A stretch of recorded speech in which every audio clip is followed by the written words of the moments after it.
Para mo Unya, Bible. ang mga tao nga anaa sa Hudiya kinahanglan managan ngadto sa mga bungtod. Uy! Tanawa no? Mga tao nga nasa Sudia. Ano yung Bible o? Mudagan sa? Flee. Flee to the mountain. So, kita, wala na ta sa panahon sa country living. Wala na.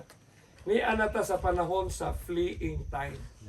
Nga naman, kay nakita nato ang pulong sa Ginoo na tuman sa atong panahon. Mo importante, nakita nimo ang pulong sa Dios. Ang pangutana, asa man sa Biblia ang sandilo? Wala tayo mabasa. Ha? Wala tayo mabasa. Hindi ilang hiyaom-haom ng pinadayag 13. Ano sa man sandilo diya? Muato sila sa Daniel City. Asa man sandilo diya? Ang basahon na diya, he shall think to change times and laws. Kanya sa may sandilo, ana nga. O, di ba na? Nag-ira mga ning gihuna-huna. Mga ibahis Katoliko nga. Kamu sige mo pangatiyos na mo nga among gibalhin ang adlay papahulay. Asa man mo kabasa sa Biblia nga ang Katoliko gibalhin nga mabasa sa Biblia nga gibalhin sa Katoliko ang adlay papahulay sa Sabado nga tus Domingo. Nga gibasa sa Daniel City. Ano ba? Basa. He shall think to change times and laws. Uy, una-una, iyan na din plano. Huwag man mag-ingon nga. Lusot sa ni Katoliko, bukat sa kanil pastor. Bukata sa lusot. Ha? Daniel City. Oh, sige. He shall think to change. Right. Buti pa sabot, iyan ang gihuna-huna ngayong kabyuhon. Pero wag kayo mabasa nga iyan ang gikabyo. Asa man ko no? Hindi ba, uy, gibalhin man na ni Constantine. Kung si Constantine nagbalyo, siya ay nagbalhin. Pero wala nag-ingon ang Biblia nga Katoliko mo imubalhin. Ano, wala ko nila pangatarungan. Asa, nag-ingon ang Biblia. Nga, nag-ingon naman ang Biblia. Iyang huna-hunaon ang pag-usab. He shall think to change times and laws. Kaya karon ila na nagisuportahan. Nga ang tanang dautan nga mga balaod sa kalibutan, Katoliko mo naghatag. At tinuod yun. Kaya ang tanang balaod nga nag-practice sa mga abogado, gitawag na siya o canon law.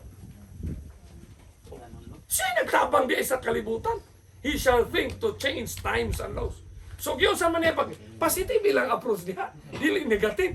Ang ilang approach, makatabang ang ilang pag-usap. Nga naman, karon pag-abot nila sa Pilipinas, giunsa nila pagbago ang kinabuhi sa mga Pilipino. Di ba? Si Magellan, o si kitabang ni Magellan. Di ba? O sa may kitabang sa mga Espanyol, nga niabot sa Pilipinas. So paasa to pa, ang mga balaod nga ilang gibutang sa kalibutan, nakatabang sa mga tao. Basta nindutan ng pangapagtulog.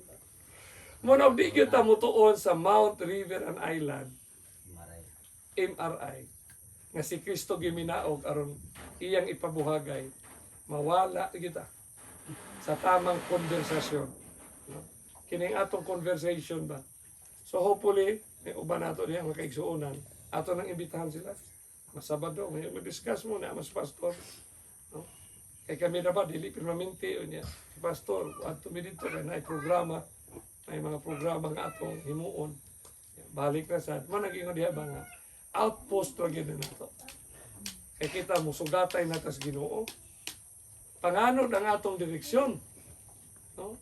No, bito na nga ang three angels mga mensahe, flying in the midst of heaven. Pama na masabti sa kadaghanang sa balista. Pag ingo, no? Flying in the midst. Ang word diha sa Bible, akong isulat ha, flying, yan, flying, naglupad in the midst, no? In the midst, tunga of heaven. Nga nung anak man na siya nga pagka-istorya, flying in the midst. And I saw another angel. Kanang angel, mga mensahero nga nagdalag mensahe.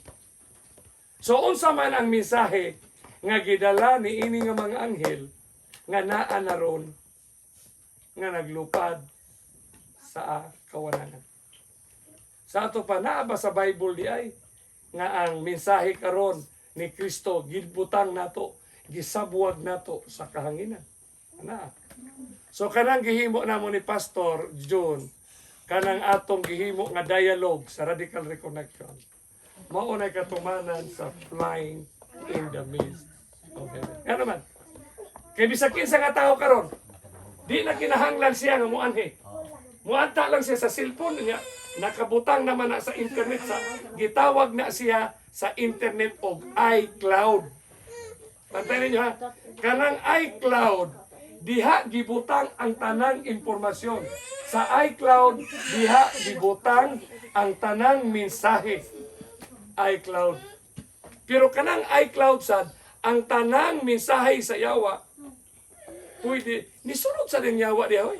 Muna na YouTube, na Facebook, muna mga tao na addict anang mga sige taro kay flying. So naasa siya ni bisag unsa nga himuon sa Ginoo, na ginang yawa mo apil. Musapaw ginakay. Ang iyang trabaho iya ra man kang idusok ngadtos kalaglagan. Unya og di ta magbantay karon. Unya na kay cellphone, unya sige kag Facebook niya, unya ang imong ginatanaw dili na paingon sa langit. Disgrasya ta. Tanaw kag YouTube, dili na paingon sa langit ang imong ginatanaw. Disgrasya ta. Disgrasya. Bosa ning kautuhon mga kaigsuonan. Nya na pag gina pareho na